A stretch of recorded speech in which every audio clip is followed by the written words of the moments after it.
அஸ்ஸலாமு அலைக்கும் வரஹ்மத்துல்லாஹி வபரகாத்துஹு. அல்ஹம்துலில்லா. அல்லாஹ்வுடைய பேரருளால் நாம எல்லாரும் ஒரு அழகான வாழ்க்கைய வாழ்ந்துட்டு இருக்கோம். ஆனா சில நேரங்கள்ல நம்ம வாழ்க்கையில வர சோதனைகள், கஷ்டங்கள் எப்படி இருக்கும் தெரியுமா?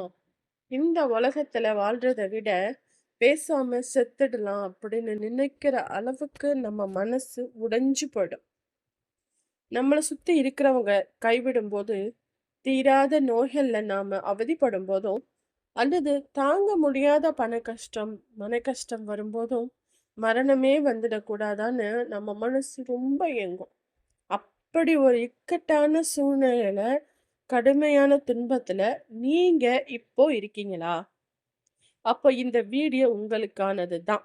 தயவு செஞ்சு ஸ்கிப் பண்ணாம முழுமையா கேளுங்க. அப்போதான் இந்த வீடியோ எதற்காக, நீங்க அதுலேருந்து எப்படி வெளியில வரலாம் அப்படிங்கிறத தெரிஞ்சுக்கலாம். அன்பான சகோதர சகோதரிகளே, நாம முதல்ல ஒண்ணு புரிஞ்சுக்கணும். இந்த உயிர் நமக்கு அல்லாஹ் கொடுத்த ஒரு மிகப்பெரிய அமானிதம்.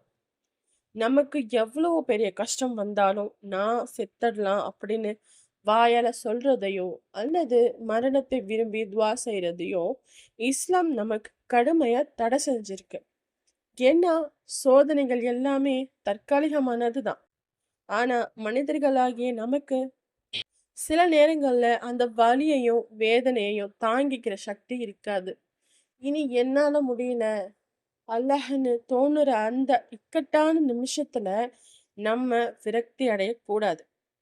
தற்கொலை எண்ணங்களுக்கு இடம் கொடுக்கவே கூடாது. அதுக்காகத்தான் நம்முடைய அன்பான நபிகள் ஸல்லல்லாஹு அலைஹி வஸல்லம் அவர்கள் நமக்கு ஒரு உன்னதமான வழியை காட்டி தந்திருக்காங்க. நாம சோர்ந்து போகும்போது அல்லாஹ்விடத்துல எப்படி பேசி, எப்படி துவா கேட்கணும்னு அழகா சொல்லி கொடுத்துருக்காங்க. உங்களால வலிய தாங்க முடியலையா? அப்போ அல்லாஹ்விடத்துல உங்கள முழுமையா ஒப்படைச்சு நபிகளார் கற்றுத்தந்த இந்த துவாவ ஓதுங்க.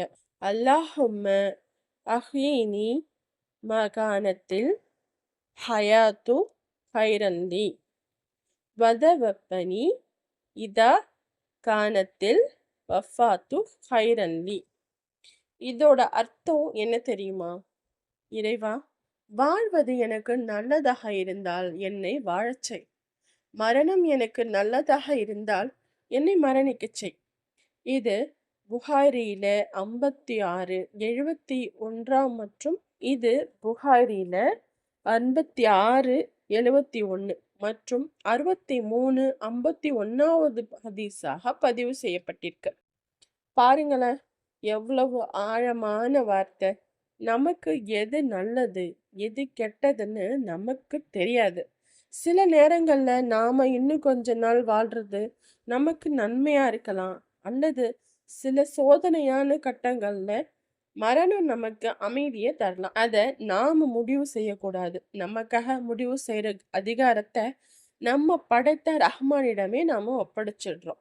இந்த துவாவ நீங்க முழு நம்பிக்கையோட, அல்லாஹ் நமக்கு இத சரி செஞ்சிருவான், நம்மளோட கஷ்டத்தை தீர்த்துருவான், கண்டிப்பா நம்ம நல்லா இருப்போம் அப்படிங்கிற ஒரு நம்பிக்கை, உயிரை விட்டுறக்கூடாது அப்படிங்கிற ஒரு நம்பிக்கையிலையும், இந்த உலகத்துல நீங்க கஷ்டப்பட்டாலும் மறு உலகம்னு ஒண்ணு இருக்கு, அங்க அல்லாஹ் நம்ம நிம்மதியா வாழ வைப்பான் அப்படிங்கிற ஒரு நம்பிக்கையும் இருந்து ஓதணும். இந்த துவாவ நீங்க முழு நம்பிக்கையோட, அல்லாஹ் மீது முழு நம்பிக்கையோட ஓதும்போது உங்க மனசுல ஒரு மிகப்பெரிய நிம்மதி பிறக்கும். ஏன்னா உங்களுடைய பாரத்தை நீங்க அல்லாஹ்விடத்துல இறக்கி வச்சிட்டீங்க.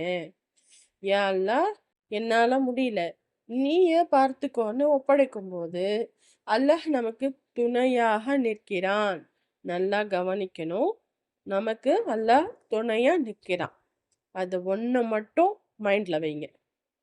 நம்ம கூட சப்போர்ட்டுக்கு யாருமே இல்லாவிட்டாலும், நமக்கு ஆறுதல் சொல்ல யாரும் இல்லாவிட்டாலும் கவலைப்படாதீங்க.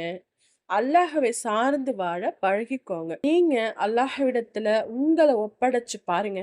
கண்டிப்பா உங்க வாழ்க்கையில ஒரு நிம்மதியையும், சந்தோஷத்தையும், சூழ்நிலையும் அவன் ஏற்படுத்துவான். கண்டிப்பாக உங்க வாழ்க்கையில ஒரு நிம்மதியையும், சந்தோஷமான சூழ்நிலையையும் அவன் அல்லாஹ் ஏற்படுத்துவான். உங்க கஷ்டங்கள்ல இருந்து மீள்றதுக்கான வழியையும் காட்டுவான். இனிமேல் எந்த கஷ்டம் வந்தாலும் விரக்தி அடையாதீங்க. இந்த துவாவ அதிகமா ஓதுங்க. அல்லாஹ் நம் அனைவருடைய கஷ்டங்களையும் நீக்கி, நம்முடைய துவாக்கள கபூல் செய்வானாக. ஆமீன்.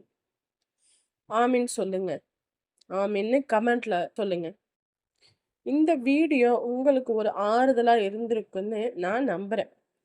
உங்கள மாதிரி மன கஷ்டத்துல இருக்கிற உங்க ஃப்ரெண்ட்ஸ் அல்லது ஃபேமிலி மெம்பர்ஸுக்கும் இந்த வீடியோவை ஷேர் பண்ணுங்க. அவங்களுக்கும் இது ஒரு பெரிய ஆறுதலா இருக்கும். இன்ஷா அல்லாஹ் அடுத்த வீடியோல உங்கள சந்திக்கிறேன். சப்ஸ்கிரைப் பண்ண மறக்காதீங்க. லைக் பண்ணவும் மறக்காதீங்க. கண்டிப்பா ஷேர் பண்ணுங்க. இதோட நன்மைகள உங்களையும் வந்து சேரட்டும். உங்க குடும்பம், சுற்றுச்சூழல் எல்லாமே நல்லா இருக்கணும், அமைதியா இருக்கணும், நிம்மதிய தரணும்னு அந்த அல்லாஹ் கிட்ட நான் துவா செஞ்சுக்கிறேன். நீங்களும் துவா செஞ்சுக்கோங்க. இந்த துவாவுல என்னையும் சேர்த்துக்கோங்க. அஸ்ஸலாமு அலைக்கும் வரஹ்மத்துல்லாஹி வபரகாத்துஹு.